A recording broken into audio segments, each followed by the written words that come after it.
Peace and welcome to the culture right here on the Black Star Network. Folks, we got a lot to talk about. Let's first discuss what happened last night with that televised January 6th hearing. I want to get your reactions for this first segment, folks. Just what did you think happened? How did you thought the proceedings went? We get your whole analysis and insight. We're going to get your response to that. Also, at the 3:30 mark, let's check in with Mayor Shawyn Patterson-Howard, the mayor of Mount Vernon, New York, to talk about her reaction to January 6th, her guns program to get guns out of the hands of young people, and so much more.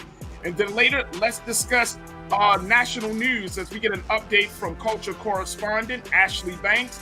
And there seems to be a growing voice, a growing call for Black people to arm themselves, for there to be some real gun control in this country. I'm going to share with you the latest person that says that maybe Black people should arm themselves and we can stop all the gun violence.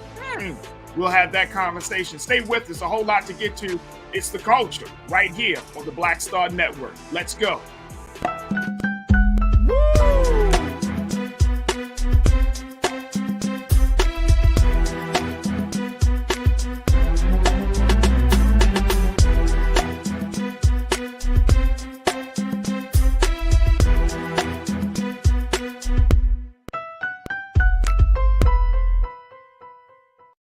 All right, folks, good evening. Well, good afternoon and welcome to the show. A lot to get to, so let's jump right into it. I'm very excited because there is a big conversation happening right now about what happened last night as the January 6th committee hosted its first televised hearing, a hearing that across the board that has gotten a lot of people just talking and saying, wow.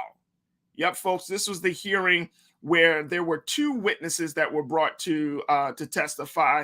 The two witnesses being a Capitol police officer and a documentary filmmaker, both came to talk about why it's important for us to really have a full understanding of what happened on January the 6th. And so I wanted to start off the show today simply getting your responses and your reaction to everything, because I think that it's important, right? I mean, this is one of seven. Check this out, folks. One of seven televised hearings we're going to see from the January 6th committee, which was co-chaired by Representative Benny Thompson, the Democrat out of Missouri, and Representative Liz Cheney, the Republican out of Wyoming. And folks, let me just tell you, as I was watching it, now I've seen a documentary about January 6th. I've been keeping up with the news. But this was really compelling stuff. This was some compelling stuff. And as the committee said beforehand, before last night's televised hearing, that they were going to show previous unseen footage of what happened, they definitely lived up to that promise. So first and foremost, I want to share with you some of the remarks that was made by Representative Liz Cheney as she laid out the premise and the reason and the basis of this hearing. Check this out.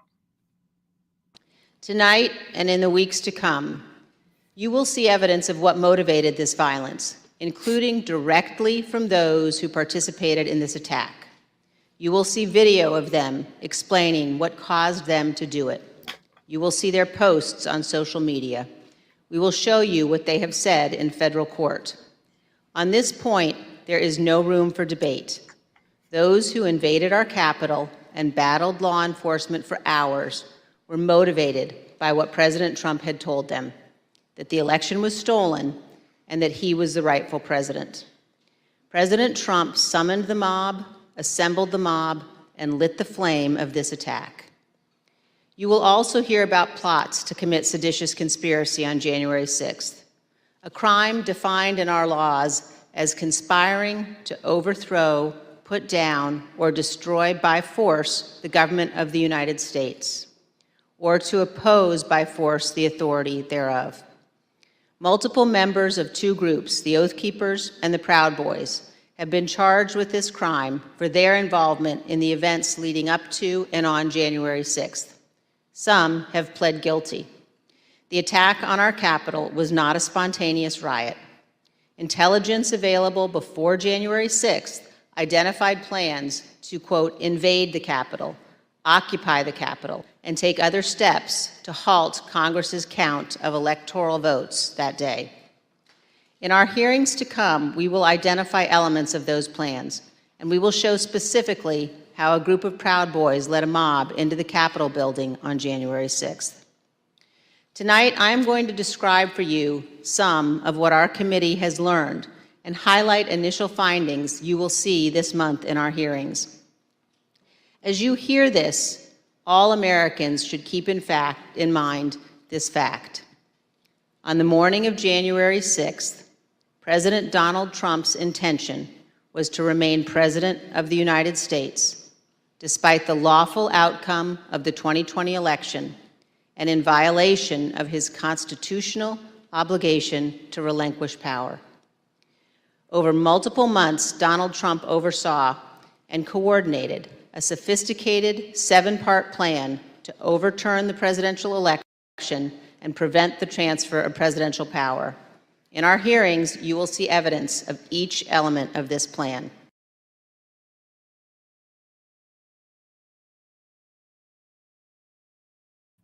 Folks, that was Representative Liz Cheney of Wyoming just laying it out. And if you really listen to her language, it sounded like she was giving the opening statement of a criminal case here. You know what I mean? Using terminology such as "you will hear" and "what should you expect."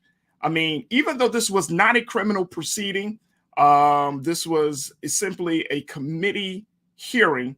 This was a strong indictment against the former president and his colleagues and his supporters. I want to go to your comments right now, because so many of you are starting to check in on our Facebook page and on our YouTube channel, which we absolutely love and appreciate. And Keenan, we want to go ahead and jump into those discussions, those comments, brother. Thank you so much. All right, my man Damon checked in. Damon, good to hear from you this afternoon. Watching those videos, I always feel a wicked spirit. Come on, man. Come on, man. Now, that was white rage at its like prime time. And I understand what you're saying, Damon. I understand what you're saying. And I thought that it was interesting that the officer that had testified yesterday, officer, and I want to make sure I get her name correctly, but when she testified yesterday, and we saw that video, I did not know. I mean, I remember, kind of in passing seeing some video of that officer, but I didn't know that she was knocked unconscious. She was knocked unconscious, and then she went back to the front line again to deal with that situation. And then to hear her story, it was certainly very, very powerful. So yeah, it was like a wicked spirit. It was something else. It was like this mob mentality. So Damon, I'm with you all 100%, brother. Let me see here. We got B Dizzle, good to hear from you, man. Dizzle checked in and said, I think the hearing was very impactful. I knew it would be. Yeah. I think this first one, and again, this is one of 7. I think this first one kicked it off on the right tone, in the right note. It speaks volumes. I think now, I know a lot of folks were looking at the Capitol Police officer, but I think the person also, and I'm glad that they brought him in, was Mr. Quest, the filmmaker. I think the way that he had that complete access, and Dizzle, you remember he had that access to the far right groups, the Proud Boys, Oath Keepers, and him just rolling to keep them cameras rolling.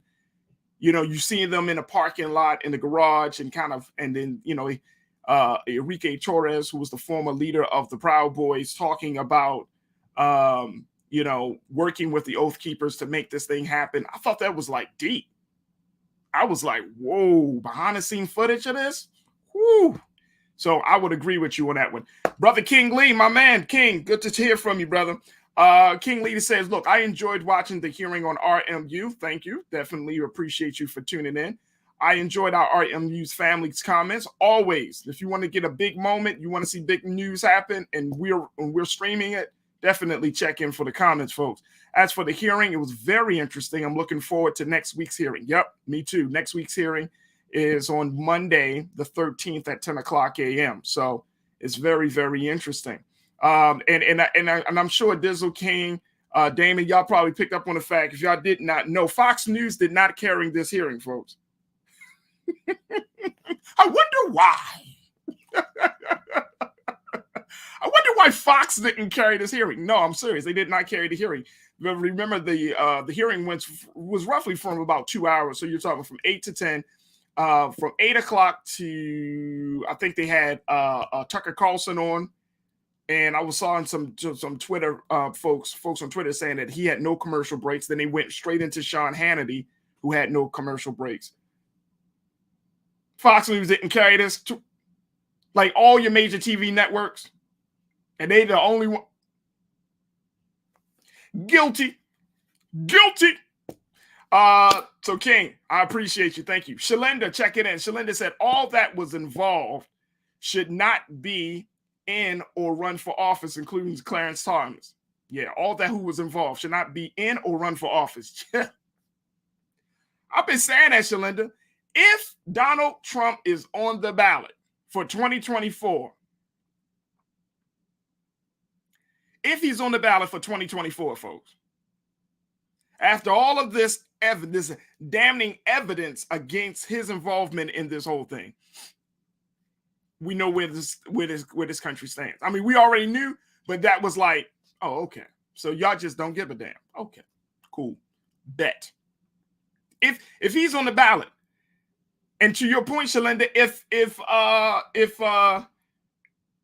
Clarence Thomas and his wife, come on.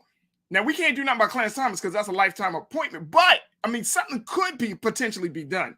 Because the talk right now is Attorney General Merrick Garland would be watching this whole situation as well. So, it's not just us as the citizens and constituents. It's the Department of Justice is looking at this as well. So, if they're on the ballot in 2024, that's all I'm going to say. If they're on the ballot. Danita, so Shalinda, thank you so much, sis, for checking in. Danita checking in as well. Danita said last night's videos were bonkers. Bananas. That's all I'm going to say. They were bananas, folks. Last night's videos were bananas and bonkers. And it makes you think, like Representative Benny Thompson said it. He was like, you never would have thought that you would have had to defend the Capitol. And he was talking to the Capitol police officer. You never would have thought you would have had to defend the Capitol from its own citizens. So I think that speaks volumes. Chris V. Chris, good to hear from you, man. Chris, what you got to say? Let's put it up there. Chris checked in and said, Trump is already trying to say Ivanka didn't understand how elections work when the elections were stolen from him. Right. You know that called? Like, I think he thinks he's trying to protect her like she didn't have any knowledge of anything. But come on, Mr. President, Mr. Former President. She was one of your closest advisors, along with Jared Kushner and others, Stephen Miller. She was right there in the room. There's a documentary, and that was playing on Netflix. They're probably going to re-air it now, but there was a documentary about January 6th, and there's footage. And I'm telling you, folks, in this documentary, I thought this was powerful. The documentary, I think, just came out last year. But there's footage of a couple of things. One is footage of Ivanka standing next to her dad during the whole rally on January the 6th, before they went to the Capitol. There's also talk of Oath Keepers providing security to President Trump and other folks close to him in his around some of his top advisors and top allies. They were providing security on that day. Okay, so yeah, but Trump, he thinks that he's trying to protect her like she didn't know anything. But please, everybody know Ivanka Trump is a little bit smarter than her dad. And right, and Joel, thank you so much, Officer Caroline Edwards. Officer Edwards, that's her name for the Capitol Police officer. Thank you so much. All right, let's go to Karen M. Karen M, thank you so much for checking in, and folks, keep it going. as we're having this conversation. Karen said, thought I would just catch highlights, but Hudson had it on and found myself drawn in more than I thought in between helping kiddos with stuff. Right. See, I think a lot of us, we were probably like, all right, let me, you start sitting there, you're like, I just want, oh my, what? Like, you know what I mean? It was like one of those moments, because that's how I felt. I was like, all right, let me just see what's going on. Let me see if this is going to be a bunch of, damn, that's pretty compelling. Wow. You know what I mean? Like, it just drew you in. And I think they hit it at the right time. This is on the production side of things. Like 2 hours it was like a movie. It was like 2 hours, boom. Just enough time for you to not lose complete interest. So you kept it on, you like, 2 hours, and after you're like, oh man, that thing went fast. But they hit you. And just that little window of time, 8 o'clock to 10 o'clock, we're still, you know what I mean? You coming home, you finish dinner, they hit you right there. And the next thing you know, you like, you go to bed thinking about America's future. Karen, thank you so much. McCole, check it in. McCole, check it. Let me share with you. McCole said, I didn't realize that 5 police officers died because of January 6, 2021 insurrection. What happened on January 6 was pure evil. 5.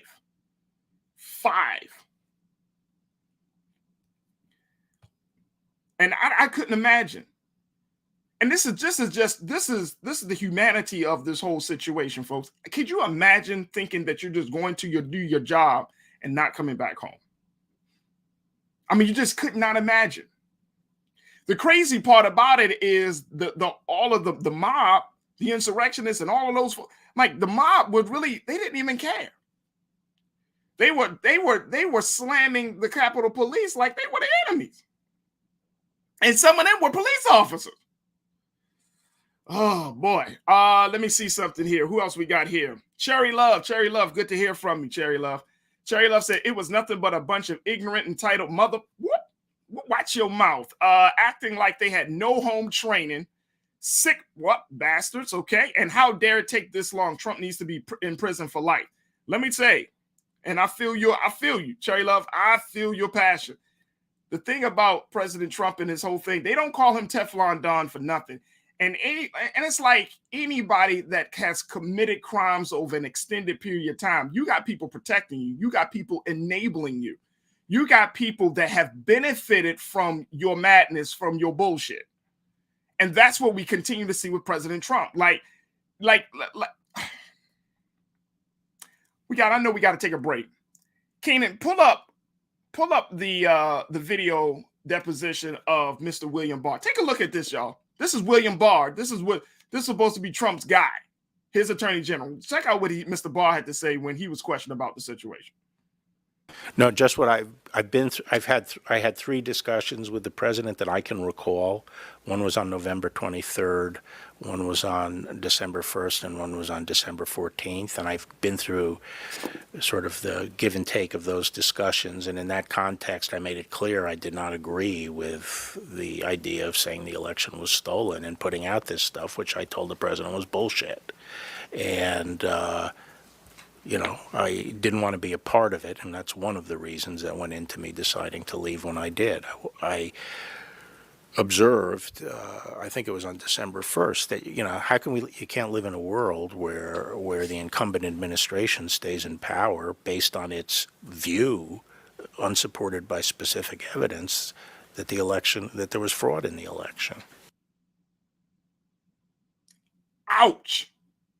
That's the former attorney general, folks. The guy that President Trump was always trying to buddy up and butter him down. And, hey, you riding with me, right? You see his whole mannerism. This wasn't like a forced situation. And I know people lie, but I don't think he's lying when he said, I didn't agree with the president. I told him, this is bullshit. Like, you could clearly say, you could tell he wasn't riding, or he wasn't selling them wolf tickets. Y'all feel me? And so it's powerful. That's what happens when you are getting into a position of power. You get all these yes people and enablers around you, and then you try to bring more people of influence in.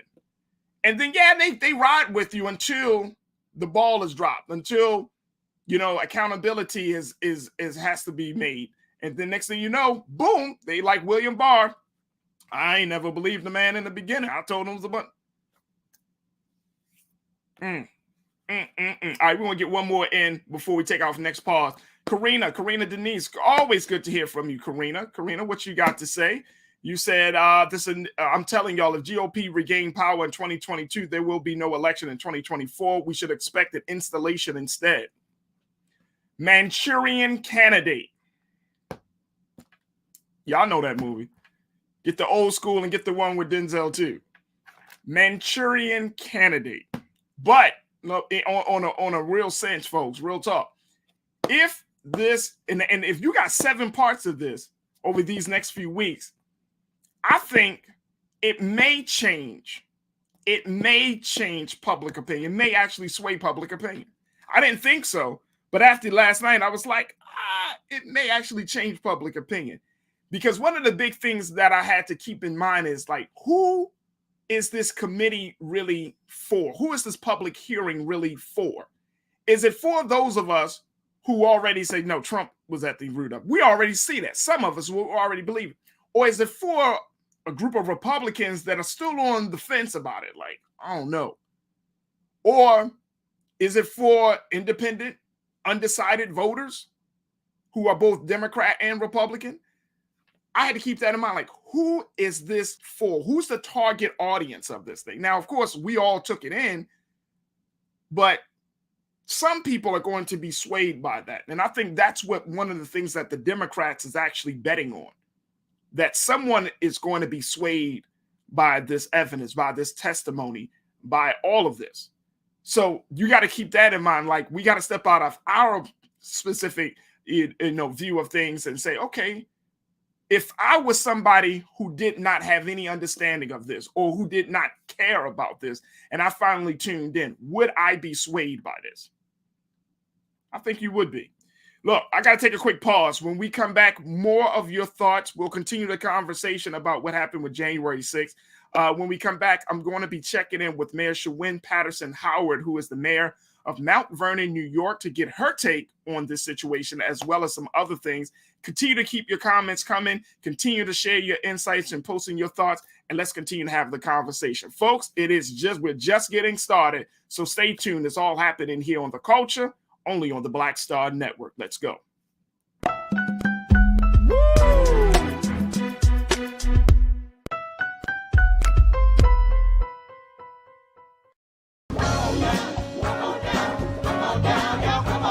Welcome you to the launch of the Mass Poor People's Low Wage Assembly and Moral March on Washington, D.C., June 18, 2022. We are a new, unsettling force, and we are powerful. New, unsettling force, and we are here.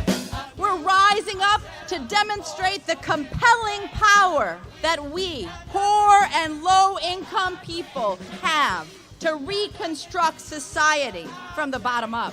And we need to do it with the loudest voices possible, the biggest actions possible. Because we know that there is no scarcity in this land. The only scarcity is the moral will to do what's right. Hold on, just a little while longer. We are those with sub-minimum wage jobs who can't afford sky-high rent. People with disabilities are the fastest growing minority group. It's crazy to me that in 2021, it's still legal for workplaces to pay a sub-minimum wage to people with disabilities. There are still so much trial and tribulations that we go through as Indigenous people. We can't get a decent wage to sustain ourselves, nor can we get adequate housing. Veterans across this nation say enough is enough. We can't pat essential workers on the back on one day and then cut their health care the next day. Health is a political choice. What more do I need to do to prove that my voice is just as valuable as anyone else's? There are still forces in denial that would try to slow walk our transition to a clean economy and a just future for us all. We have an immoral system run by immoral people. But together we walk and we walk and we fight. It's time for a change. Reconstruyamos esta gran nación. See, we are people of resilience as we fight these interlocking injustices together. When we work together, mobilize together, and rise together, we become a voice for the voiceless, and we become an agent of change in a time where great change is needed.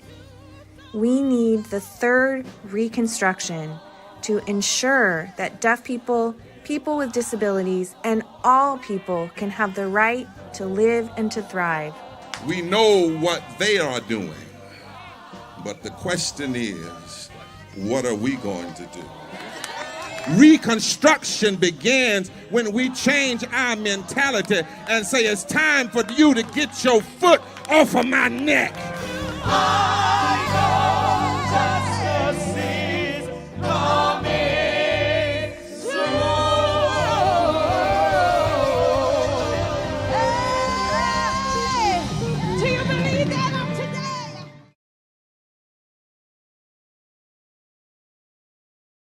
Pull up a chair, take your seat. The Black Tape with me, Dr. Greg Carr, here on the Black Star Network. Every week, we'll take a deeper dive into the world we're living in. Join the conversation only on the Black Star Network.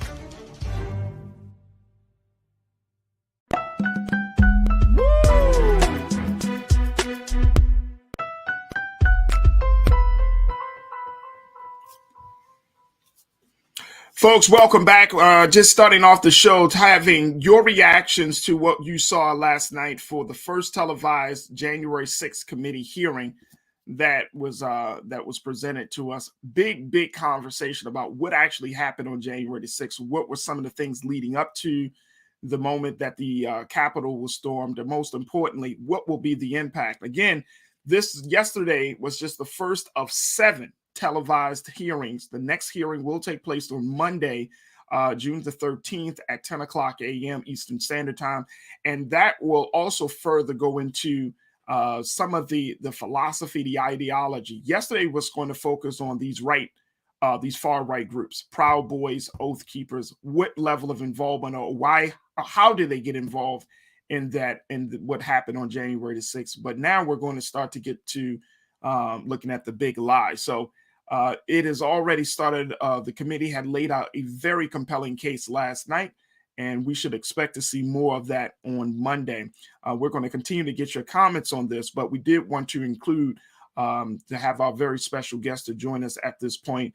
We are checking in now with the mayor of Mount Vernon, New York, Mayor Shawyn Patterson-Howard, to talk to us about some of the things that she's working on and looking at the big picture of where we are in this country, how it's impacting Black communities and communities of color in this country. So we want to welcome to the culture here on the Black Star Network, Madam Mayor Shawyn Patterson-Howard. Madam Mayor, good afternoon. How are you? Good afternoon. How are you? I'm good. You know what, Madam Mayor, first and foremost, I know this is the crazy time for the state of New York right now, considering all that it is happening. But I wanted to start off the conversation to get your reaction to what was said, what was on display for the American people yesterday. What did you think of the hearings last night? I sat there with my husband and I watched 2 hours of it. I had to stop myself from acting like Donald Trump and just going off on social media. I could have had 20, 30 posts easily, but my husband, God bless him, husband of 34 years, he said, babe, no, it's not going to be a good look. But, really, I mean, honestly, come on, I can sit here and try and be sophisticated and talk like a mayor, or I can be our average American right now, regardless of your socioeconomic or your educational levels. You had to know it was crazy. I felt like, Mr. Thompson became my hero last night as he really laid it out, how ridiculous, how racist, how this really just takes us decades back in time, what we saw and what we experienced. And then I had to give Liz Cheney, even though I don't agree with her on everything, I had to give her props. Yeah. She laid out an argument.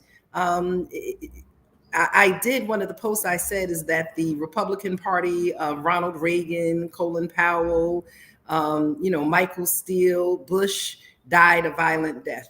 And this sick, demented, ignorant acting leadership is an abysmal shame to the American people. The far politics and the far left, far right politics is something that's going to destroy this country. We have to find a way to come in the middle, but more importantly, we have to speak the truth. The era of disinformation, misinformation, malinformation, no information, and just straight out ignorance, it has to absolutely stop. It has absolutely. to stop.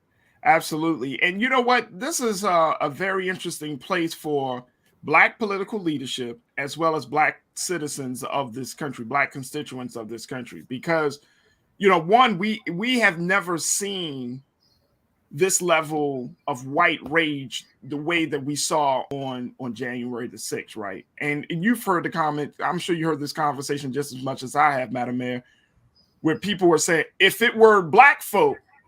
Oh, those were some of the things that I wanted to put on social media. I honestly did. I said, we've been killed for Skittles. We've been killed for untaxed cigarettes.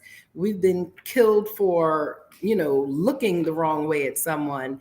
And for them to be able to barge onto the Capitol grounds, to break in, to snatch up police, to toss police, and automatic rifles were not turned on them, and thousands of rounds of bullets popping off against this domestic terroristic act.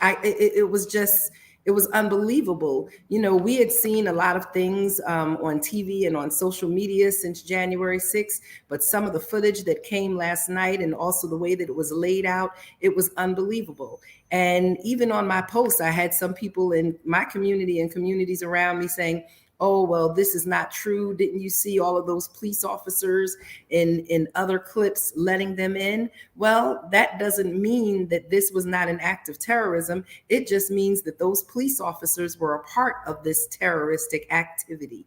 And when you saw the way that they moved in military style and the different flanks, we understand that our military has racist people in it, because they came home and they took everything that they learned from the military to really carry out this domestic terroristic threat. But what we said is we have to make a commitment to protect our country from threats, both foreign and domestic. Correct. And I think this is something that we are failing to do right now, is we are very quick to respond to external threats. But when it comes to the internal threats of racism, we try to whitewash, water down, homogenize, and distance ourselves from the truth. I felt people really needed to watch this last night, because when you start talking about critical race theory, they will try and change current history. They're already trying to change past history, but we have to watch this for ourselves, because this is current history taking place. And if we don't deal with this type of current history, it will continue to be the future history of this country until we cannot recognize it any longer. I would wholeheartedly agree. I think one of the big concerns that I have right now, Madam Mayor, is as we look at not just what happened on January the 6th, but also just in terms of the state of our democracy right now, is that we want to put the failure on one person or on one moment like January the 6th versus looking at the big picture, that there were a number of people and there were a number of events that had led to not just January 6th, but that has led to the place that we're in right now, with the polarization of politics, with citizens feeling like their voices aren't going to be heard, so they resort to violence. With people feeling very, very like the morale of this country, the confidence and trust that people have in government is at its all-time low, according to some of the latest data. I mean, that's one of the concerns that I have. It's easy to say this is Donald Trump's fault, but it's much harder to say, this is a culmination of things that has brought us to this place, because Donald Trump becomes the scapegoat. And even if Donald Trump is locked up or something would happen to him, it doesn't fully eviscerate it doesn't get to the root of the problem. The root of the problem is not Donald Trump. He's the cause, he's the effect, but he's not the cause of it. And that's one of the concerns that I have around, having these big conversations. How do we make sure that we have discussions to get people to see the big picture? So one of the things that I believe really caused the devolution of truth and of real news is these 24-hour news cycles, right? Because there's just nothing to talk about. And so we talk about it incessantly around the clock, Monday through Monday. And it provides people an opportunity to make up all type of alternative thoughts and opinions, and they begin to present them as facts. And there is such a appetite for salacious news that lies become truth and truth becomes questionable. And it happens on a national level, it happens on a state level, it even happens on a local level. And so when you talk about the lack of trust and the lack of confidence in government, it goes all the way from the top to the bottom, and we are confronted with it. We were at the United States Conference of Mayors Conference in Reno, Nevada last week, and we had a workshop on that, how to deal with misinformation, disinformation, and malinformation. There are three separate things, but at the end of the day, it all comes to the same thing, whether it's an organized attempt to lie and throw dirt on people's name and discredit people, or it is loosely, something that people are doing randomly. It is widespread, and it is definitely impacting the way we communicate, the way we connect with community, the way we have to deal with lies, and the way that we're able to focus on governance. We've moved so far into politics that the art and the necessity of governance has almost died. And in my community, that's something that I want to focus on. I want to focus on governance. I think politics is what they can play in the federal government at the federal level, in Congress and in the Senate.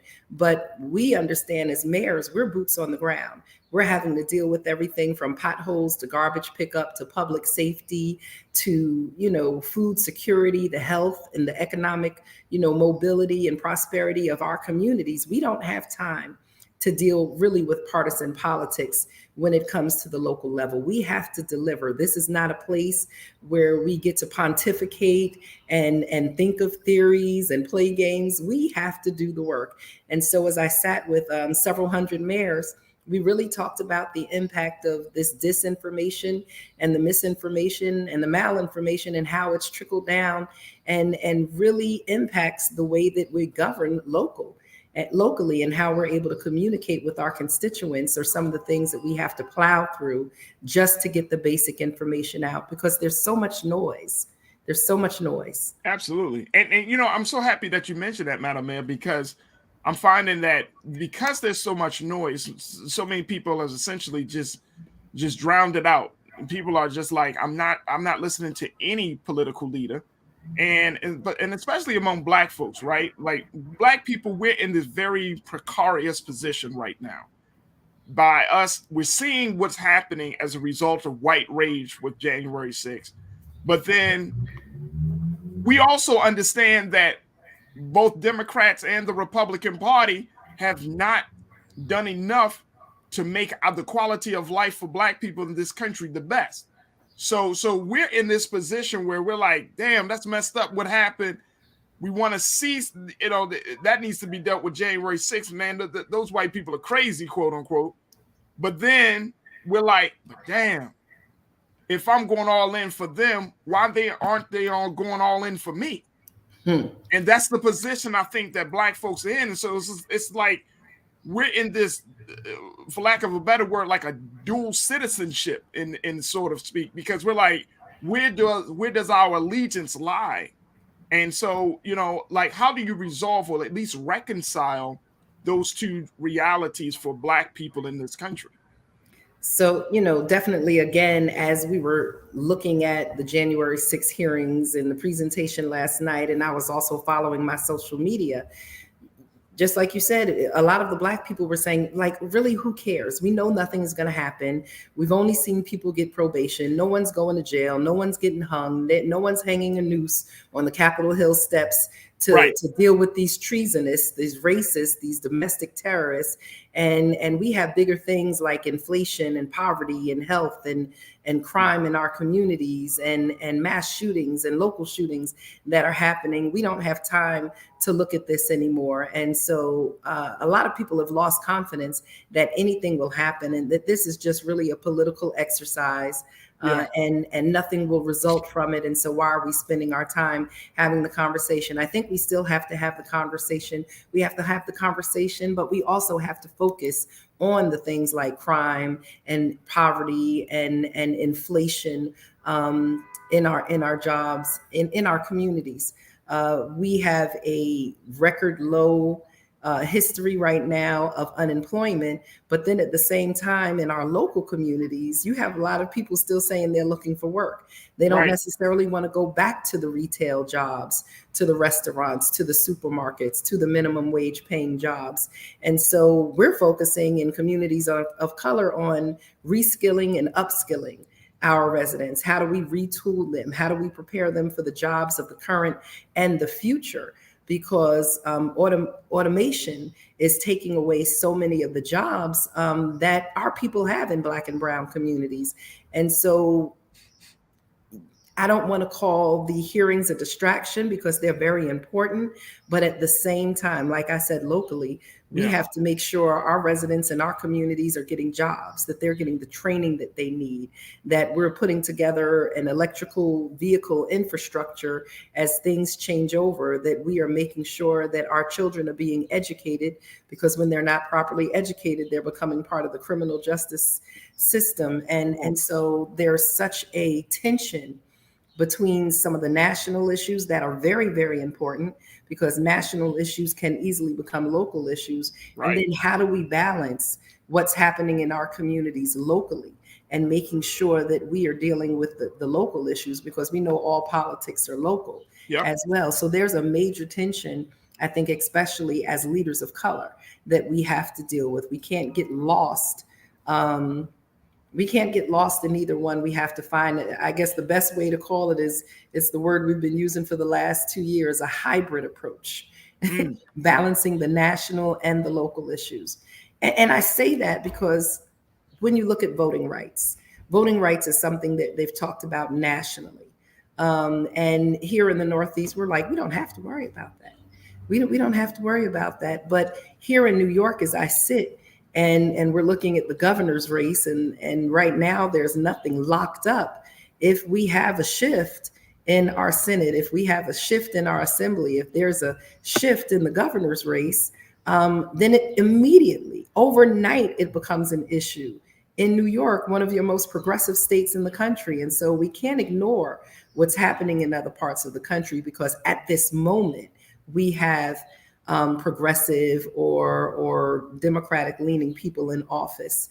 So like I said, it's really a balance of how to manage your politics locally and not lose sight of what's happening nationally at the same time. Absolutely. I would wholeheartedly agree. It is a delicate balance that we have to try to continue to conduct. Now, one of the things you mentioned, Madam Mayor, is the issue around crime. Public safety was certainly on the ballot for this past primaries. You're actually working in your respective city of Mount Vernon. You're working on a program called the SNUG program, with the SNUG program, which I thought was pretty interesting. It's guns spelled backwards. Yes. Talk to us about SNUG. So actually, before I became mayor, I was the CEO of the YMCA in Yonkers. And as CEO of the Y, we were the first SNUG program in the state of New York. There are now 15 SNUG programs, and then another 15 to 20 credible messenger programs in New York City. So New York State has about 30 programs like this. So SNUG came from Ceasefire Chicago, which then changed to Cure Violence. And it really focuses on changing the culture, We understand that violence is a public health issue and that we have to change the norms, change the way of thinking, changing our practices in the community.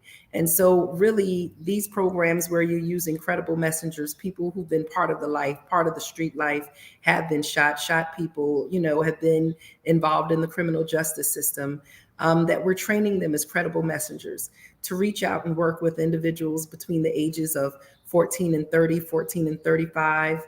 Also, these individuals, are people who've been shot, who've shot someone, who are involved in street level activity, who are a weapons carrier, who are known by the criminal justice system. And so the focus are that you're going to use these credible messengers as outreach workers to reach out those who are most likely to shoot or be shot. And really, it's a harm reduction model where you're meeting people where they are. And so if somebody is, a hustler, a known drug dealer, your focus in engaging them is not necessarily at the outset saying you can't sell drugs. Your focus is, well, if you have a beef and someone takes your corner, instead of shooting them, come and talk to us and let us do a mediation. Let us mediate this street beef so that blood won't have to flow down the streets. And part of the conversation that I used to have with some of the drug dealers at that time, I said, look, if blood flows down the streets, then the mobile command stations are going to be put up in the neighborhood with the cameras going up, high lights, and no one's making money, right? So we were never saying that people should have the right to sell drugs, but with harm reduction, you have to meet people where they are. And it was very, very effective. We saw an 87% reduction in our first 18 months in shooting incidences in Yonkers. Here now as the mayor of New York, of Mount Vernon, we continue to see a reduction in shooting incidences. And people say, well, how do you know? We look at our data. We look at how many shots fired and how many people have been shot. But then also we know, based on the mediations we do, the relationships that we have, the numbers of shootings that we've been able to prevent through mediation, the number of people that we've helped to get outside of the gang life, the street life, the drug dealing life, whatever it is that they're doing on the streets that puts them at high risk for being shot or shooting someone. We know the number of people we've helped to get jobs and increase their education and help them focus more on their family and raising their family than being out there on the block. And so credible messengers are very important because they know the life, they've lived that life, they have the lived experience, and they can speak to some of these younger brothers on the street in a way, I'm trained as a social worker. I'm a credentialed social worker. And I've worked in substance abuse and gang intervention and prison reentry for a long time. But the conversation I'm able to have, even though I'm very credible, is different than, Keith, who might have been one of the biggest drug dealers in the area, served his time, came home, and he can have a conversation in a different way with a different weight. His water is heavier. He's able to carry it in a different way. And so we've just seen positive outcomes through the SNUG program. We've added social workers to those teams and trauma counselors, because you need the trauma counselors for those who are out there in the street. They're dealing with PTSD or more CTSD, chronic traumatic stress disorder, because when you're still out there on the block, there is no such thing as post-traumatic. You're still living in that life. You're still hearing bullets firing. You still have to watch over, look over your back. And then the other thing that we're adding now in the state of New York, in partnership with the Division of Criminal Justice Services, is job developers and job coaches, because we know that the way out of the life is making sure that people are able to replace that money with legal money. And I've said in other places that cash is the currency of urgency. And so if we can't replace the cash that people are earning on the street with cash that they're earning through a job or a career or helping to restore their hope, then it's going to be very hard to get people to walk away from a life that they feel is taking care of them and their families. I love that. Cash is the currency of urgency. I love that. Never heard that one, Madam Man. So I'm going to use that one. No, but I actually love that. And the fact that you bring those different skill sets to to the mayoral's office, I think that's what's needed. I mean, you know, if you're going to be a public servant, understand how the public works, understand the challenges that face the public, you know, by you being a social worker, by you understanding prison reentry, by you, I mean, that is all commendable, because that puts you in the space of serving people and not expecting people to serve you. You know, you don't become, quote unquote, a rock star celebrity mayor. Absolutely, but you become a public servant. And that's what I say. I tell people I'm not a politician. You know, prior to taking office in January of 2020, I'd never held a public office, you know, ran for office. I was a PTA president. I was a Girl Scout troop leader. You know? Wow. Those wow. Are you really feeding the community, Madam Mayor. I'm an ordained minister. You know, there's just different things. I've worked in HIV/AIDS, mental health, substance abuse. I ran the drug courts, started needle exchange programs. So when it comes to understanding community, I understand community. But at the same time, you know, other than having my degree in social work, I have my degree in public administration, which is government or public service. You know, running public organizations, and then planning and public policy. And so I just feel that my educational background, my lived experience, and my professional background brought me to a place where I'm able to serve the community through a different lens, understanding that we have to create a dignity economy. And I can't take credit for that one. Dignity economy comes from Mayor Lumumba out of Jackson, Mississippi. So I can't take credit for that. The great mayor of Jackson, Mississippi. Yes, ma'am. That's my dude. And as we were talking all throughout COVID and some of the work that we were doing with the Black mayors, the African American Mayors Association, and then quite a few of us participated in a program called Just City, Mayors Institute for City Design, Just City, looking at how we redesign and reimagine our cities through the lens of justice and equity, and making sure that the places that have been redlined now become green-lined for development and investment and proper housing and jobs and job training. You know, we talked about really creating that dignity economy. In COVID, we exposed those deep fault lines of disparities and divestment that have been happening in our communities. They were exposed fully for what they were. And we started talking about being able to finally see people, the people who we've ignored, the essential workers, those working in supermarkets, people who are making the community function. And we wanted to make sure that we did not lose sight of the essential workers. We wanted to make sure that we continue to see them. And there are some people who've lived on public benefits for their lives. There are others who fall in between the gap of having, you know, being middle class and being impoverished, who have never been eligible for anything. So how do we make sure we're starting to address their needs, our working class poor? How do we get them to come to the table and say, I need some assistance, and have them be able to come to a table in a way where people are not making them feel like they're just coming to get a hand out, but a hand up. We have too many people who are precariously perched on the brink of homelessness and who are food insecure. And if we're not addressing them, then we are losing too much of our population. And so Mount Vernon signed on to Mayor Tubbs. He created it, the program called Mayors for Guaranteed Income, where we're working with 200 families to provide them with $500 a month, not just to pay rent or to buy food. We're not being prescriptive. We're giving them $500 a month on a debit card, and they get to use it for whether it's food or utilities or housing, you know, transportation, or if on a Friday night or a Saturday night, after working and getting their 2 weeks of pay, they're able to take their kids or their families out for family dinner. Because that is a part of dignity. Who wants to work and get a paycheck every week or every other week and not be able to do anything fun for their family and for their children? Just because you're poor or working class poor doesn't mean that you don't deserve the opportunity to go out to a nice restaurant, take a little vacation. We have to have something that motivates people to continue to show up every day at work. We've seen the Great Resignation. We've seen the Great Resignation in the midst of COVID, that people are tired of working the frontline jobs being paid minimum wage and being told that they should be happy that they have a job. And so that's why I think right now, a lot of your restaurants and your retail stores and those frontline jobs are having a hard time finding people, because people want to be treated with dignity.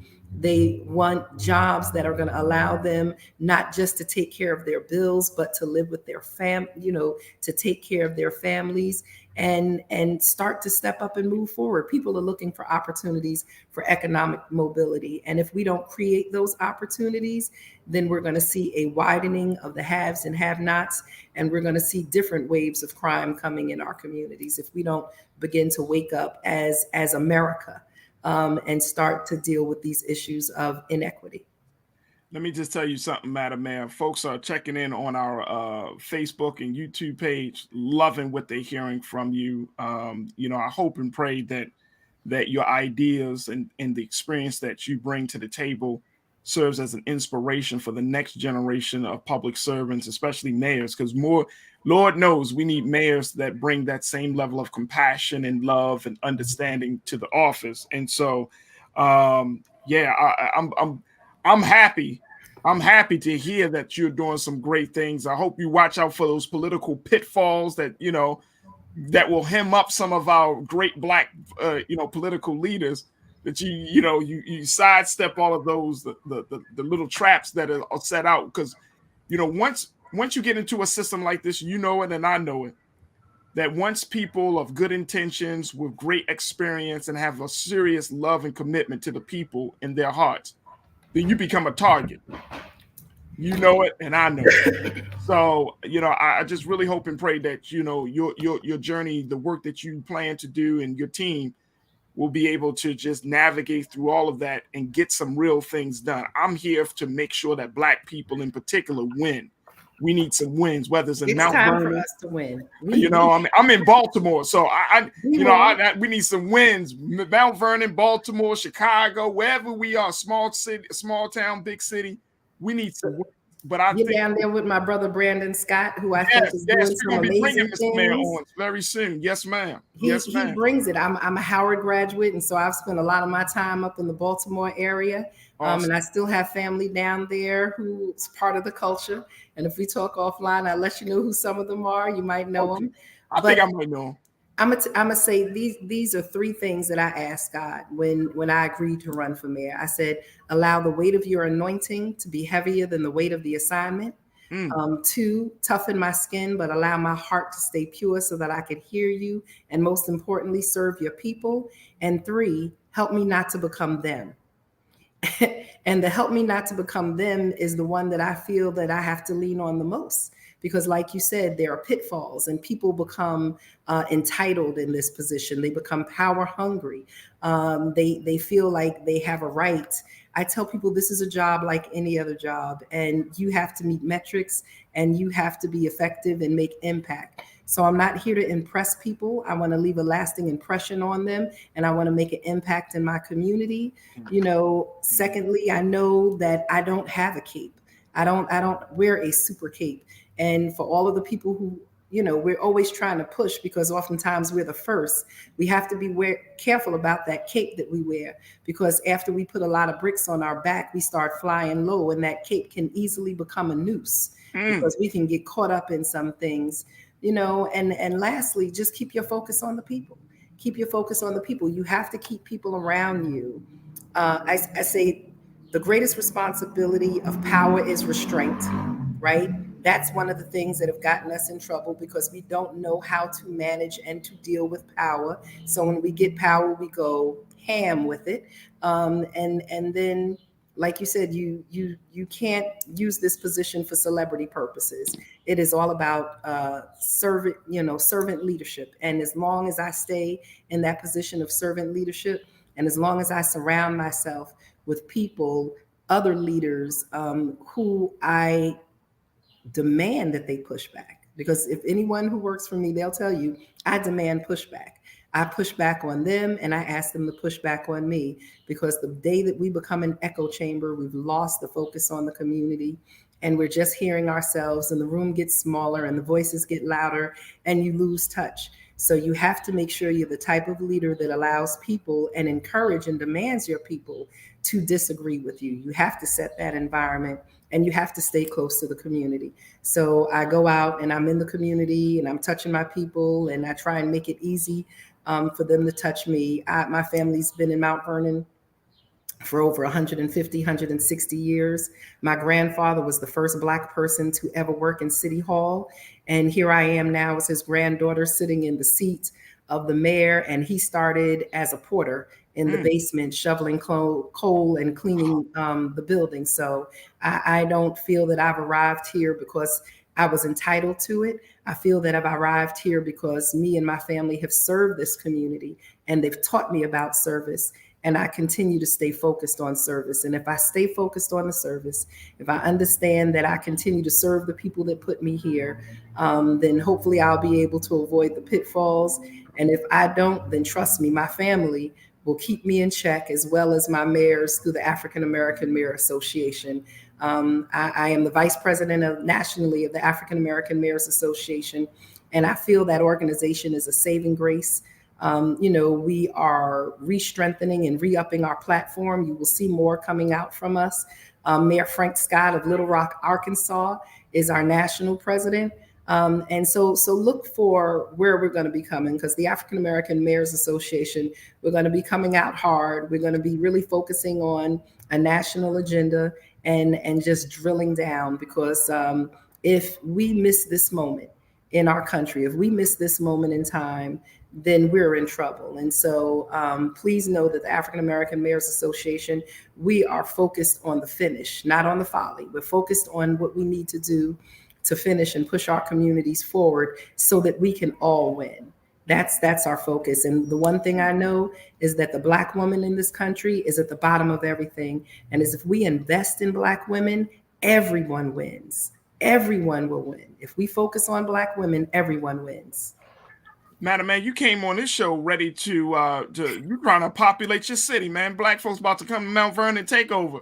Money earning Mount Vernon, grew up with Heavy D and all of them. Come on, this is what we're doing. That's what you're on doing. Our way back. There we go. Madam Mayor, it has been a real pleasure and a real privilege to have an opportunity to chat with you today. Again, we thank you so much. We thank you for your service and your spirit and your commitment. And, based upon the work that you're doing, we have to say thank you for being so good for the culture. Thank you for your time today, Madam Mayor.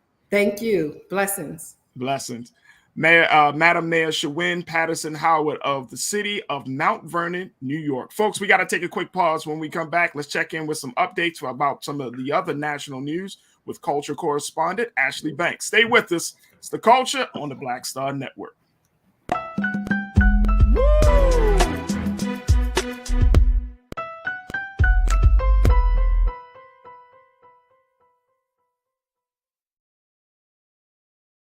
Don't you think it's time to get wealthy?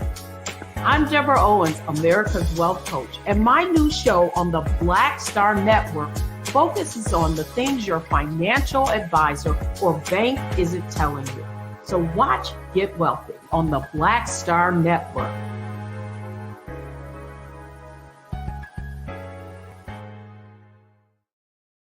Hi, I'm Dr. Jackie Hood Martin, and I have a question for you. Ever feel as if your life is teetering and the weight and pressure of the world is consistently on your shoulders? Well, let me tell you, living a balanced life isn't easy. Join me each Tuesday on Black Star Network for A Balanced Life with Dr. Jackie. We'll laugh together, cry together, pull ourselves together, and cheer each other on. So join me for new shows each Tuesday on Black Star Network, A Balanced Life with Dr. Jackie.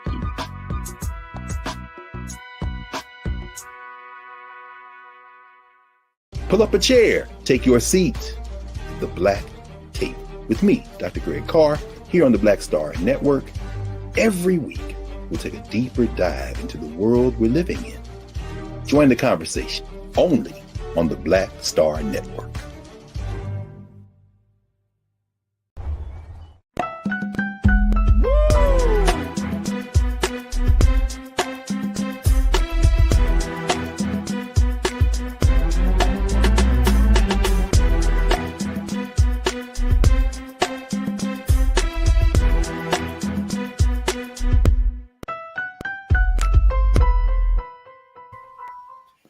Man, oh man, welcome to the second hour of The Culture right here on the Black Star Network. Folks, man, I really enjoy that conversation that we had with Mayor Patterson-Howard, checking in from Mount Vernon. I might have to make a trip up to Mount Vernon or something just to connect with the mayor.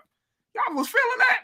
I know so many of you were checking in and were just like, let me just see. I saw fire signs, McCole, Madam Mayor's on fire. McCole, she was on fire. Yep, Damon, I see you, brother. Yeah, Cindy Bay. Yep, I see you. Oh my gosh, so many people. Y'all were just checking in. I'm really glad that we had that conversation. It gives you some hope, right? Gives you hope that, Black folks in office are doing some great work across the country. So Monday, we're going to check in with another mayor. Just an opportunity because they had that big conference out of Reno, Nevada, that we have this opportunity to talk to a number of mayors to give you just a snapshot of what folks are doing around the country. And so we thought it would be beneficial for you to hear for yourselves what political leaders are doing. And, whether they are representing the city or the state that you're living in, it's an opportunity for you to see the big picture of how much work is being done and still needs to be done. All right. So let's check in. Speaking of national stuff, let's check in now with culture correspondent Ashley Banks, who is a well-known journalist, to give us some updates about some of the big news, other news that's been happening around the country. Ashley, good afternoon. How are you? Good afternoon, Farajii. I'm doing all right. How are you? I'm good. All right. So there's been I think one of the big stories is the police, the killer of Patrick Lyoya has been charged. What's the latest with that, Ashley? That's right. So Michigan officer Christopher Schur, he actually had his arraignment today. So he was charged yesterday with second-degree murder in the death of Patrick. And so he was arraigned today. He pleaded not guilty to the charge, and a judge decided to hold him in jail. And he it's set for $100,000 bond. And so the officer's attorney has been arguing that he's not a flight risk and that his bond should be set for $10,000, but the judge completely ignored that. And so right now the officer is in jail. That could change, obviously, if he raises money or has the money to bail himself out. And so basically what happened here on April 4th, the officer stopped Patrick because he said his license plate did not match the car, essentially saying that the car wasn't registered and he was using somebody else's license plate. At some point, Patrick got out of the vehicle. A struggle ensued between the two. And then you hear in the video the officer saying to Patrick, "Let go of my taser." And then later in the video, the officer basically pins Patrick down to the ground using his knee and then shoots Patrick in the back of his head, execution style. And so prosecutors are going for second-degree murder. And if the officer is convicted, then he could spend up to life in prison with the possibility of parole. Wow. Yeah. Wow. So this is... this case hasn't been swept under the rug as far as you know, right? I mean, is Michigan, from your estimation, is Michigan taking this case seriously? And that's what the prosecutor said. The prosecutor said, "We brought charges against this officer because we want the public to know that we take these cases seriously." And so the prosecutors want to see justice served. Obviously, Patrick's family wants to see justice served. Patrick was only 26 years old. He's a refugee from Congo. And so I believe we reported on this case when this happened. And Patrick's family is essentially blaming themselves. His dad said they left Congo because there were a lot of issues there. They were trying to escape violence. And he feels like he brought his son over here and this happens. And Right. So it's really sad. Obviously, it's not the father's fault. It's not the fault of any of the relatives. The officer is solely to blame here. And so there was a 6-week investigation into the ordeal. The Michigan Police Department conducted an investigation and another agency conducted an investigation and found that charges were necessary in this case. But the hope is that this officer is not just charged, that he is also sentenced. But in the event he isn't sentenced, it sounds like there could possibly be a civil suit that may be filed against the officer and maybe the police department. But Benjamin Crump is representing the family. So we could potentially see that happen. And unfortunately for Farajii, we've seen time and time again that settling with a civil lawsuit is the only justice that a lot of Black families see. Absolutely. I want to bring in Shanadu, one of our culture crew members. Shanadu, thank you so much, brother, for being here with us. When we look at this situation with this particular case, and I mean, Ashley's bringing up an excellent point, that a lot of times justice is just based on monetary form. Mm-hmm. But when we look at the implications of a case like this, I mean, I'm wondering, Shanadu, when do we get past the money talk? When do we get past the just saying, hey, I want this officer fired or terminated or just locked up? When do we get to some real strong either policy, legislation, something more substantive that's going to drive home the point that you can't keep killing Black people indiscriminately? Thank you so much, Farajii, for having me. I think welcome, brother. We get to that level when we start to say that money isn't enough, and when we show that by our collective actions. It's rather unfortunate that when situations like this happen in our community, what you usually see, and this is all respects to my good brother Ben Crump, is that Ben Crump is out there and he's supporting the family, and they're fouling and they win or they get a settlement, right? But I'm reminded on when things went down in Atlanta. Was it last year or 2 years ago during that Stop Asian Hate time, how that community came together and they went and got legislation. Yeah. I think it's high time, where with all due respect and not to put an implication on slavery, but where Black people stop setting prices or stop being worth a price. I think it was whose case it was where they said it's the highest civil case. I could care less. No dollar amount means anything to me or our community if it is not followed with actual legislation that will make a change where this doesn't happen again. It needs to be policy and just not pennies for the pockets, because we're worth more than all of the settlement. And I think there has to be some level of a collective in the community where we say we won't allow this to just be a monetarily solved situation. Yeah, I mean that's a great point, and actually from based upon the research and just looking at how this situation is played out, is there some talk about legislation? Is there some talk in Michigan about policy? Are they looking? Is the talk around police reform, is they getting pushed further along because of this case? That's a great question, Farajii. I haven't seen anything dealing with legislation. It's mostly just about getting justice and seeing that this officer is sentenced. But like what was said before, obviously it is important that legislation change, because we continue to have these conversations over and over and over again. It's like, how many times can we talk about these, police brutality and the killings of African Americans, unarmed African Americans, right? It just keeps continuing. And obviously it's easier said than done when it comes to pushing for legislation, right? We need the right people in the government who can push these things through.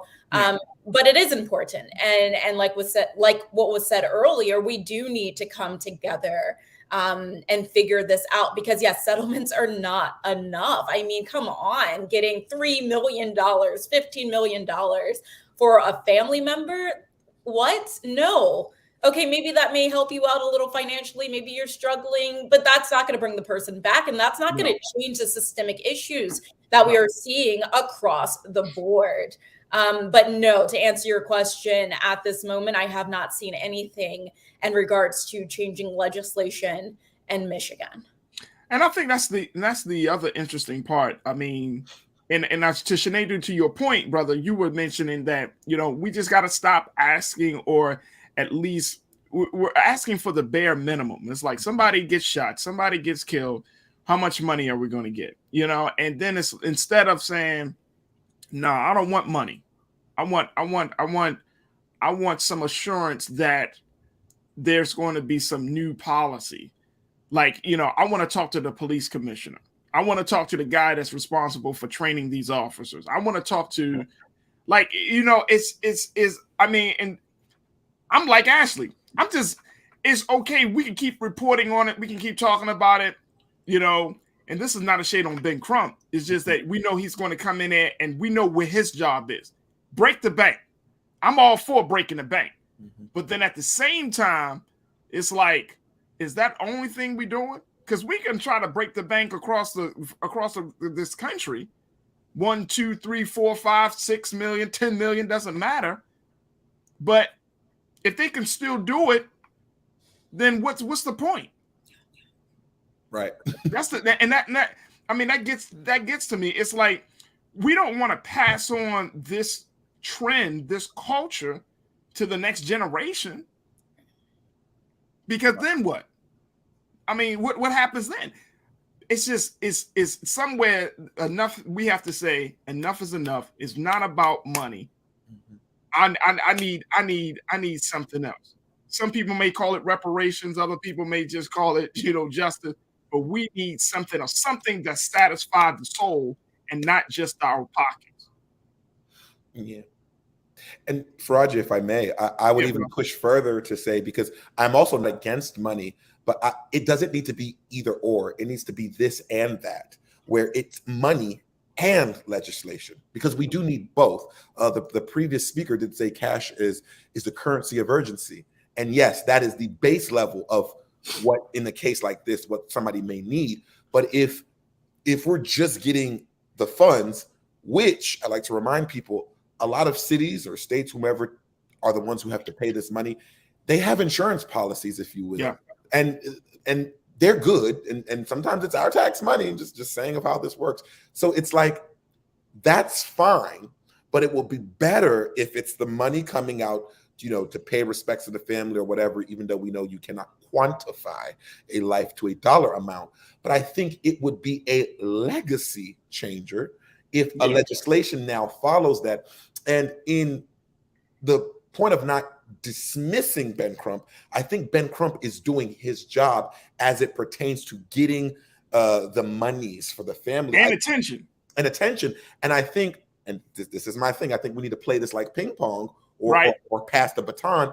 There needs to be somebody on the other end who brings the equivalency that Mr. Crump brings for the legislation portion. Absolutely. And this is one of the things, Ashley and Sinead, do that one of our watchers, Janine, checked in and said, and Ariel, if we can post Janine's comment very quickly, which I think is a comment that we have to have. Again, this is not a shade on Attorney Ben Crump. I mean, Janine might be throwing shade on the attorney, but she's asking Crump getting all this money from Black Death, but how is he using that money to get policy change and lobbying? Now, I don't know. But here's the thing. He's doing his lane. He's in his lane, right, Ashley? So at this point, it's like, to Sinead's point, having somebody else to pass the baton to. Now, all right, now we're going to break the bank. Now it's time to break the, City Hall. Now it's time to break the State House with new legislation, new policy. So I don't know what he is doing, but I don't think it's fair to put all of that on him either. No, not even a little bit. He's an attorney at the end of the day. That's his role. He's an attorney. And like Sinead said, he's doing his job.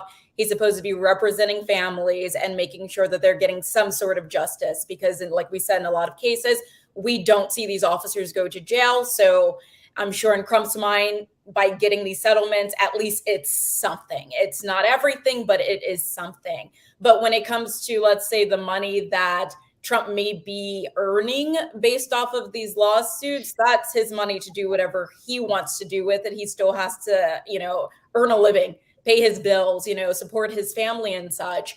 But it's not his role. Security. Right. Then it's not his role necessarily to lobby or be an activist. He's being an activist through being a lawyer, but he doesn't have the expertise when it comes to pushing legislation, right? Or pushing other things. That's not his role. And we have to remember, he's representing Patrick's family right now, but he's also representing tons of other cases. He has a whole law firm. He has a lot that's going on. And once again, this is not his lane to lobby for legislation. Sure, he can attend certain events. Sure, he can be a spokesperson for certain things, but that's not his title. So like Sinead said, it would be great if there was somebody who could essentially take on that role to handle these things. Absolutely. All right, we're going to take a quick pause. When we come back, I know, Ashley, you got some more updates for us, so we're going to get back to that in a few moments. Sinead will continue the conversation with you. And, of course, folks, we want to hear your thoughts and your comments, so keep posting them, and we'll do our best part to get to what you have to say. All right, stay with us. A lot more in the final 30 of The Culture here on the Black Star Network. We'll be right back.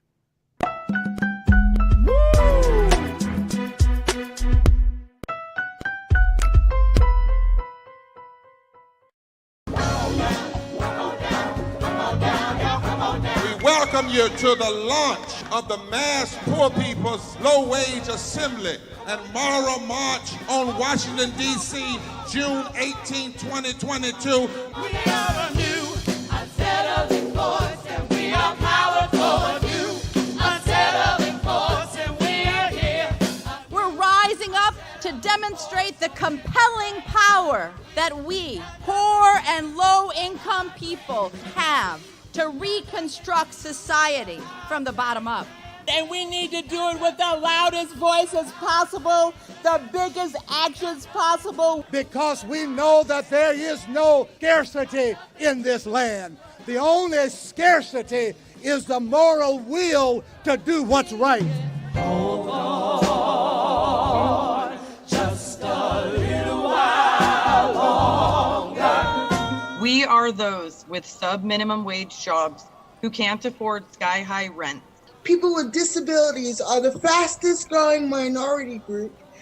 It's crazy to me that in 2021, it's still legal for workplaces to pay a sub-minimum wage to people with disabilities.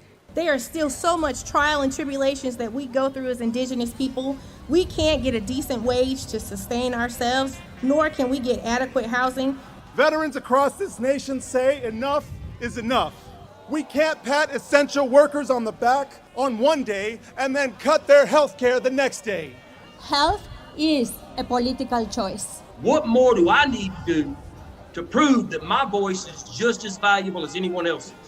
There are still forces in denial that would try to slow walk our transition to a clean economy and a just future for us all. We have an immoral system run by immoral people. But together we walk, and we walk and we fight. It's time for a change. Reconstruyamos esta gran nación. See, we are people of resilience. As we fight these interlocking injustices together, When we work together, mobilize together, and rise together, we become a voice for the voiceless, and we become an agent of change in a time where great change is needed. We need the third reconstruction to ensure that deaf people, people with disabilities, and all people can have the right to live and to thrive. We know what they are doing, but the question is, what are we going to do? Reconstruction begins when we change our mentality and say it's time for you to get your foot off of my neck.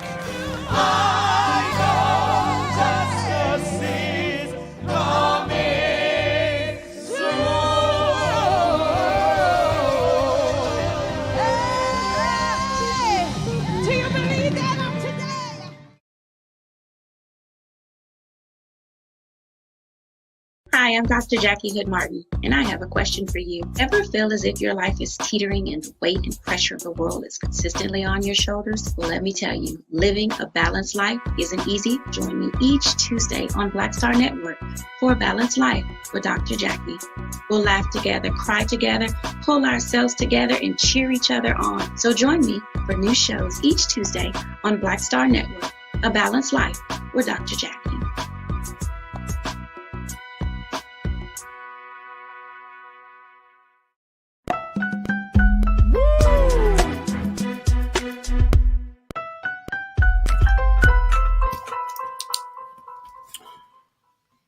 Folks, getting national news update with culture correspondent Ashley Banks. We're also joined by culture crew member brother Sinead and Kwafor to talk to us about some of these issues. And we're going to jump back into the conversation. Ashley, you got some other updates for us? Yes. So Earlier this week, Washington Commanders defensive coordinator Jack Del Rio tweeted something very controversial. And so he compared the January 6th riot to Black Lives Matter protests. He said the Capitol riots, as you can see, were a dust-up. And that since they're being investigated, the people who tried to overthrow the government are being investigated. He said that Black Lives Matter members should be being investigated as well because of the protests that took place. And so he faced a lot of backlash because of that, as you can imagine. And so he apologized a couple days later. However, he kind of still like stood by what he said. It was more like an apology, I believe, to keep his job, as opposed to apologizing because he really thought what he said was insensitive and just straight out wrong. And so today, just a few moments ago, there was breaking news that the Washington Commanders head coach fined him $100,000 for his remarks. Now, the NAACP president, he was basically demanding that he be fired, that Del Rio be fired. I want to read you a quote from him. Sure. Let me get it here. Downplaying the insurrection by comparing it to nationwide protests, which were in response to a public lynching, is twisted. You can't coach a majority Black team while turning your back on the Black community. It's time for you to pack it up and step off the field. And I completely agree. It makes no sense. Now, the Washington Commanders went through this whole thing of changing their name from the Redskins to the Washington football team to the Washington Commanders because it was insensitive to Native Americans, right? And they're supposed to be this team that cares about the community and they want to be politically correct.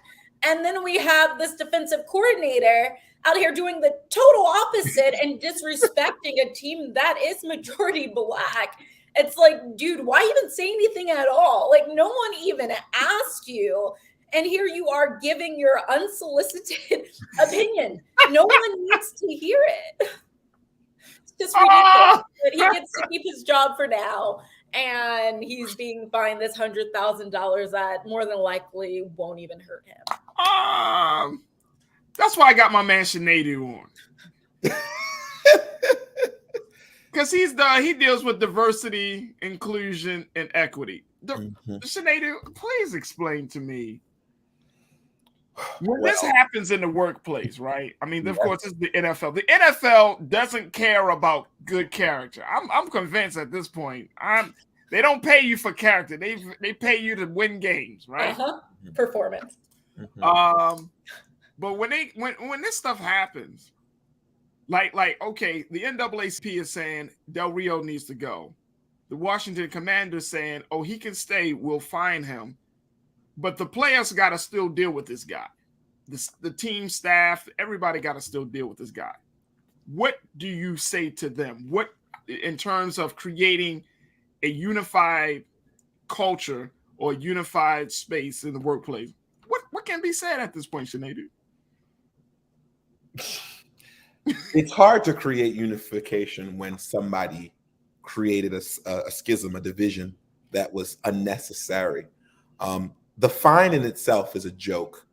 And we just said that before the break about, money compared to actually doing something. What is this money? The same money that he might pay for this fine. I'm sure some group that agrees with him will raise that fund in less than 5 minutes. We've seen this happen so many times before. But what I find interesting about what he said, talk less of what they're going to do about it, and I think it's really important, is this idea that we have in the workplace and society that you've seen in this country so many times. I'm going to reference a movie, Amistad, if you haven't seen it. It was about slaves being taken from one place to another.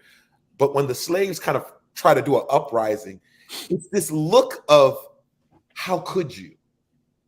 Who do you think you are to stop us or present thyself in such a way or whatever? And I say that to say, like, when I think about people who make comparisons to Black Lives Matter, it's as if we were just supposed to sit there and take these societal things and just be okay with them. And once we started to combine and come together and speak up, it then became, well, who do you think you're comparing? Let's sit here. You're comparing black folk, okay, minorities, Right. who are demanding human rights, compared to a militia who is storming the Bastille, for lack of better words, of the most powerful nation in the world, storming their capital. You're comparing that to Black Lives Matter. It's an issue. It's an issue there. I think this gentleman definitely needs to be fired because there needs to be consequences that are not always codified in just a payback. Like there has to be a sign that shows that this isn't tolerated, because now the point is now being pushed upon him and thinking about what he said and how good or bad. But Farajii, you made the best point yet. His teammates have to now sit there in that trauma as they play in the richest African-American county in the country. I put that in context because it's like, you can't get a break. It's so hard to be black and get a break in this country. Even in our own vicinity, we still can be insulted. How despicable. And I'm wondering, Ashley, you know, and I know the NAACP often calls for people to be fired or removed from leadership positions. But are there any other groups or organizations that are calling for the same thing? Are NFL players, coaches, anyone else? I mean, this is just a bad look. The NFL can't get nothing right right now. Just, I mean, outside of what it's designed to do, which is to provide football games and teams, but everything else they fall apart on. Is there any other persons that are calling for Del Rio to go? Yeah, there have been countless NFL players who are calling for his resignation. But what I did find, I wish I wrote the name down of one player on the Commanders team who said he doesn't care what Del Rio said. He said as long as he shows up and does his job, he's fine. And I didn't like that. I wanted to. I'm sorry? Was that a black player? Yeah, so I wanted to research to find out if it was a black player or not. So I was like, that would make a difference. I wouldn't be surprised if it were a black player, but it would make a world of difference. I'm going to see if I can find that person for you. But yeah, so people have been calling for him to be terminated. Obviously, he needs to be.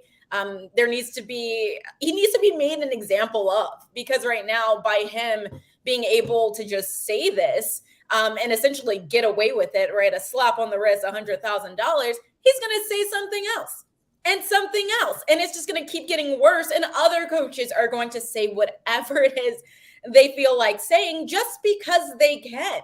And that is not okay, as we know. Totally not okay. Now, I might be going on a limb right now, Ashley and Sinead, but I kind of want people to say what they actually believe, right? And I'm not saying that you got to be blatantly offensive, but I'm saying in this case, like, say it so we know exactly where you stand on a situation.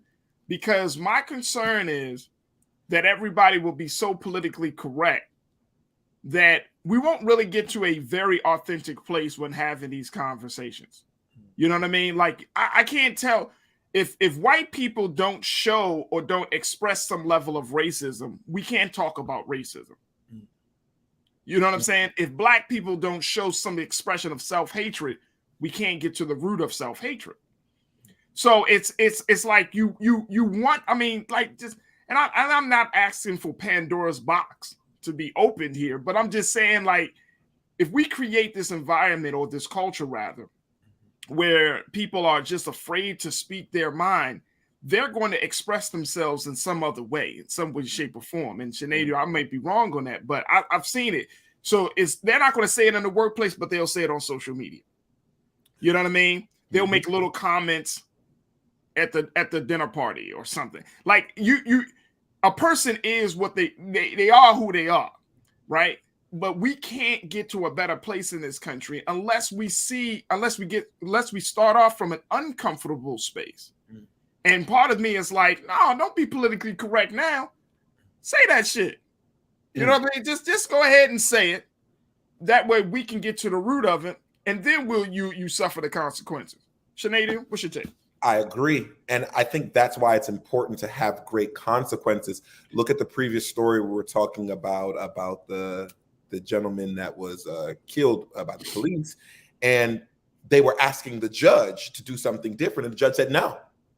Standing on principle, when I look at my field of diversity, equity, and inclusion, okay, there's going to always be gentlemen or women or whomever like Rio making those statements, but then that's when it's up to management, and we say this all the time, when management is strong, when management is diverse, when things like what Rio said happens, there's easy ways to clip that, because you can't stop people from doing what they do. But what you can do is you can put adequate consequences. And clearly the NFL maybe needs to take a page out of Adam Silver's book, who wants to diversify NBA ownership. Because when you do stuff like that, you have a better committee. Right. And things like this happen, who can say, absolutely not. We're not standing for this. But when ask yourself, without asking yourself, what did the committee who made this decision to find him, what did they look like? What communities do they come from? How much do they identify with what he said? How much of this of the consequence was more of just a reactionary, we have to put a statement thing out there? So I do agree with you, Farajii, that people should express whatever it is they feel. But like we always hear, it's the First Amendment, your freedom of speech, but there's also consequences. Just know that. Hey, and you know what? Sometimes, they have in the Middle East, when a person commits a violation of the law, they take them, and this may apply now, or this is applied years ago. They take them out into the public square and make a big spectacle of it. This person is charged with adultery, and then they publicly punish them. Now, some people say, oh my gosh, that's barbaric, that's brutal, blah, blah, blah. But what that does on the other side of that is that anybody who thinks about committing the same violation, they're going to think twice. Yep. Like, I'm not doing that, bro. I'm keeping my stuff in my pants. I'm keeping my hands where you can see them. There you I'm go. not doing that. I'm not violating that. You know what I'm saying? Mm-hmm. And I'm not saying we take them to a public square and this, but you got to know, you know what I'm saying? Like, America always we want to play this role like, oh man, it's cool, everything is good. But it's not good. Look at the state of the country. It's not good. We're not good. We're not healthy. The country is not in a healthy place. The country isn't in an empowering space right now. So there's a reason for that. There's no external forces. It's not like China's coming across and saying, okay, we're going to make y'all racist. No, this is stuff coming from the people that live here, that was born here, that was raised here, that was conditioned in this space. So you gotta, it's like a cancer. You gotta expose the cancer in order to take that radiation to eviscerate that cancer. Mm-hmm. So I'm just saying, like, we gotta figure out a different way of handling it. I don't want to be in a space where people looking at me funny and they're like saying things behind my back. No, say that. What you got to say? Mm-hmm. You know what I'm saying? Like, you back in the day, when you traveled in certain states, like the South, you knew what states you wouldn't travel in as a black man or a black woman. You wouldn't go into Alabama. You know what I mean? You would know. And guess what? There was an understanding there, because we know. We don't know now. So therefore, it's like open season. It's open season. Very quickly, Mike V checked in. I want to get this comment very quickly as we wrap up this part of the conversation. Mike V said, instead of the N-word, they call us communists now. That's interesting. That's really interesting. People call me socialist. You know what I'm saying? I just tell them, I'm just trying to be like Ashley. But that's really interesting. Mike, thank you. Appreciate you. Nisa 1971 checked in. Nisa, good to hear from you, sis. He's a wealthy white man in America, so why would he change? Farajii Muhammad, I agree with you. In the South, we have a saying, ain't nothing like knowing. That's it. You remember, people say it's easier. Like back in the day, you knew who the enemy was. Mm-hmm. Nowadays, you don't know. It could be a black man. It could be a white man. It could be a Latino brother. It could be an Asian woman. You don't know. And it's crazy. So, you know, and I'm not saying that we all got to, and I think the identity politics of all of this is the other conversation that we need to have, because we're not going to all walk around and be like, I'm a racist, or I'm a progressive, or I'm this, or I'm that. You know what I mean? I think that's silly, but we do need to create a space that's like, once it's out there, let's put it out there so we can actually deal with it. Ashley, I appreciate your journalism and for checking in with us today. We appreciate the national news updates from you. All right. Well, thank you, Farajii. Absolutely. Folks, we're going to take a quick pause. When we come back, me and Sinead are going to have a conversation about one person who says black people should get some guns. And if black people get some guns, guess what will happen? Gun control, real gun control.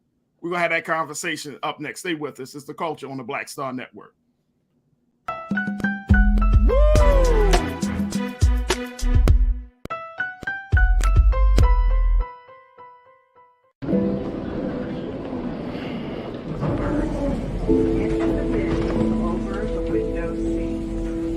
These are the only bins that will accommodate larger, overboard.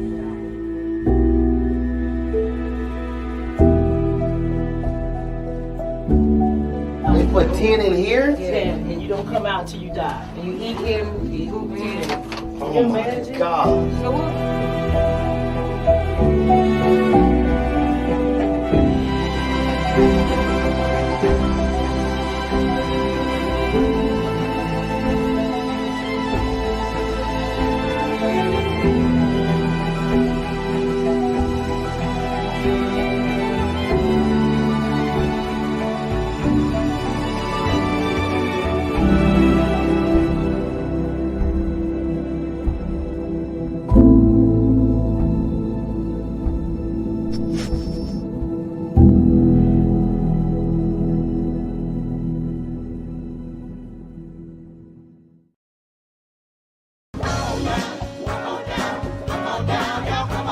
Welcome you to the launch of the Mass Poor People's Low Wage Assembly and Moral March on Washington, D.C., June 18, 2022. We are a new unsettling force, and we are powerful. New unsettling force, and we are here. We're rising up to demonstrate the compelling power that we, poor and low-income people, have to reconstruct society from the bottom up. And we need to do it with the loudest voices possible, the biggest actions possible. Because we know that there is no scarcity in this land. The only scarcity is the moral will to do what's right. Hold on, just a little while longer. We are those with sub-minimum wage jobs who can't afford sky-high rent. People with disabilities are the fastest growing minority group. It's crazy to me that in 2021, it's still legal for workplaces to pay a sub-minimum wage to people with disabilities. There are still so much trial and tribulations that we go through as Indigenous people. We can't get a decent wage to sustain ourselves, nor can we get adequate housing. Veterans across this nation say enough is enough. We can't pat essential workers on the back on one day and then cut their health care the next day. Health is a political choice. What more do I need to do to prove that my voice is just as valuable as anyone else's? There are still forces in denial that would try to slow walk our transition to a clean economy and a just future for us all. We have an immoral system run by immoral people. But together we walk and we fight. It's time for a change. Reconstruyamos esta gran nación. See, we are people of resilience. As we fight these interlocking injustices together, When we work together, mobilize together, and rise together, we become a voice for the voiceless, and we become an agent of change in a time where great change is needed. We need the third reconstruction to ensure that deaf people, people with disabilities, and all people can have the right to live and to thrive. We know what they are doing, but the question is, what are we going to do? Reconstruction begins when we change our mentality and say it's time for you to get your foot off of my neck.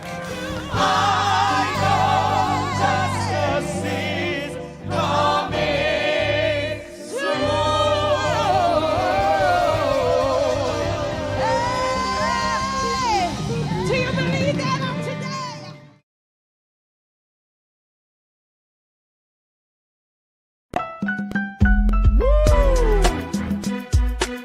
Good job.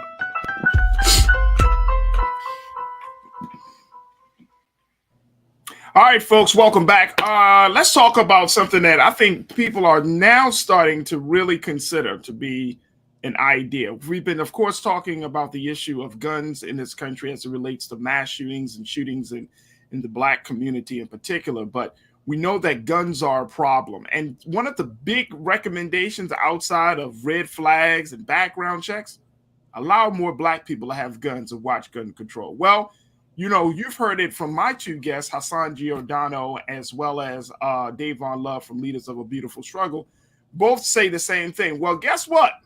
We might have another supporter of this idea. Check this out.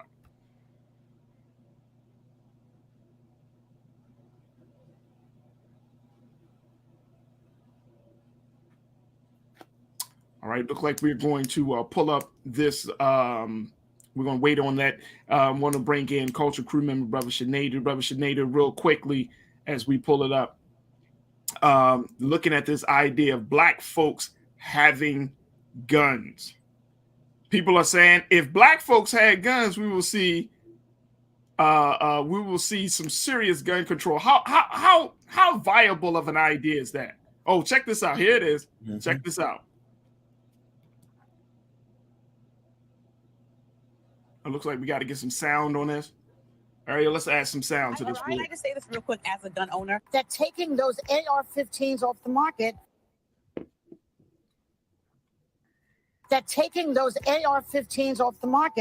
is a no starter. I mean, it's all about the guns, all right? I just say this real quick as a gun owner. Yeah. There are people in this country that genuinely own guns and just do so for the same reason that we all sit up. An AR-15? No, let me tell you. Okay, let me give you a story. There's a man in Connecticut that watched his neighbor have a home invasion and watched their whole family get killed. He built his own AR-15 because Connecticut won't let you buy them, but you can abide by rules that allow you to build them. And then he has one in his house to protect his family because he never wants to see that happen again. He is a Black man. It's odd. Most AR-15 owners are former military, 35 plus and married. So that's all I'm saying is that they're not just crazy people. Okay. Here's the thing. Once Black people get guns in this country, the gun laws will change. Trust me. Boom. That's what happened with the Black Panther. Black people have that. Trust me on That's what happened with the Black Panther. What? Joy Behar? Mm-hmm. Joy Behar? She's telling that to a Black woman? Well,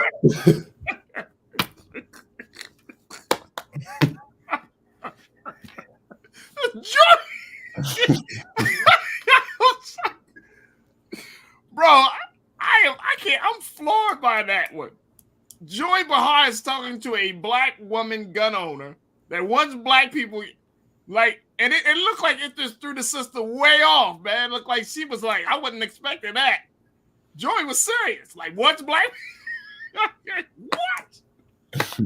Listen, this is what she said. Here's the thing. Once Black people get guns in this country, the gun laws will change. Trust me. Mm-hmm. We got some people that go, look, I know shit they do. My audience, they everybody talking about owning a gun. What do you make of this very quickly, Sinead? Do? Is this the way to change the laws, gun laws in this country? Black people owning some guns? absolutely. But I enjoyed the sample from Joy Behar, but I enjoyed originally when I heard Dave Chappelle say that on one of his Netflix specials, because see, the thing is, it's getting a lot of talk now because it's a white woman, but it's been said a million times. Joy is correct. Joy is correct, just as everybody else has been correct. We absolutely know that because, and just putting, because it's about race. Race is what it's all about. Because I bet you, if all them Black people were there at January 6th, Rio wouldn't call it a dust up. He would have called it a riot, and we would have called it a massacre, because we know what it is to be Black in this country. She's right. And Sonny they happened to cut her off. But Sonny Holston was saying Black Panthers because, yes, that was the perfect example. That was the case study. I hate when people say prove it. It's been proven. That was the case study. That was a big case study. That is So, a big case study. Yep. But we also, real quick, Farajii, this is the funny thing I love about this country. We love to have discussions of things that we know this stuff. We know that would be the case. We know it. And I would hope, I would wish, I would love for Black people to come together and just say, you know what? Let's all go and do it. Just because, even if we're not going to use it, let's just go and, if we really wanted to change and we know that this would change it, let's go do it and prove 2 points at the same time. Hey, brother. If it's going to lead to some real change, you know what I'm saying? Let Black people have some guns in this country. Watch the gun control laws change. There we go. Hey, Joy. Thank you. Sinead can say it. Hassan, Davon can say it. Sisters across the country. It was just the fact that she kind of like G-checked the sister a little bit, like, or this issue. And it's like, sis. And the sister looked like she was like, whoa, okay. But you know, Farajii, that's not new. That's not new. When she checked her, it reminded me about the many white people who believed in the civil rights that Martin was marching for, not when he died, when he was living. Yeah. When he died, everybody jumped on. But when he was living, there was a lot of brave white people who jumped on and were trying to convince Black people that we got to stand by this. And I'm glad she checked her on national TV. And it's not to be funny, but partially it shows you privilege because Joy is privileged to take this stance whenever she feels. And this is not to disrespect her, but this is just the reality of the situation. But it also is to put it in perspective that sometimes the enemy that we are fighting looks like us. I'm gonna leave on that note, Sinead. Thank you so much, brother. Thank you for being so good for the culture, brother Sinead. It's my pleasure, man. Thank you for having me. I appreciate you. Talk to you soon, brother. Thank you so much. Man, oh man, sometimes the enemy that we have to fight looks just like us. So true, so true. Wow. Well, we will see how this call for arming Black people will go, but an unlikely ally might be Joy Behar. Wow. All right, folks, that's going to do it for me. I appreciate each and every one of you for being a part of the conversation and for tuning in. Make sure you support Black-owned media at blackstarnetwork.com, where we deliver unapologetic Black media, Black news, Black content like no other. We need your support. Make sure you support us via Cash App, PayPal, Venmo, and Zelle. And certainly continue to support us by liking, sharing, reposting, and downloading Black Star Network on all of your devices, because we need your support, because we want this to be a media institution for the people, by the people, that stands unapologetically Black. So make sure you check us out at blackstarnetwork.com. Big shout out to my team, Joel, Shannon, Ariel, King Keenan. Thank you. Big shout out to our special guest today, Madam Mayor Shawyn Patterson-Howard, and also our culture correspondent, Ashley Banks, and of course, our culture crew member, Brother Sinead. Thank you. And most importantly, thank you. Thank you for tuning in, and thank you for your great insight and analysis. Continue to show support for us on Black Star Network. Check out the latest episode from Dr. Carl on the Black Table that was just done today. So make sure y'all check that out. Also, tune in at the 6 o'clock Eastern Standard Time for Big Brother Roland Martin. Roland Martin Unfiltered is coming right at you. Folks, as always, never be afraid to challenge what's wrong. Stand for what's right while being yourself in the process. God willing, we'll be talking to you on Monday for another exciting edition of The Culture right here, only on the Black Star Network. Have a great weekend, and we'll look forward to chatting with you soon. Peace.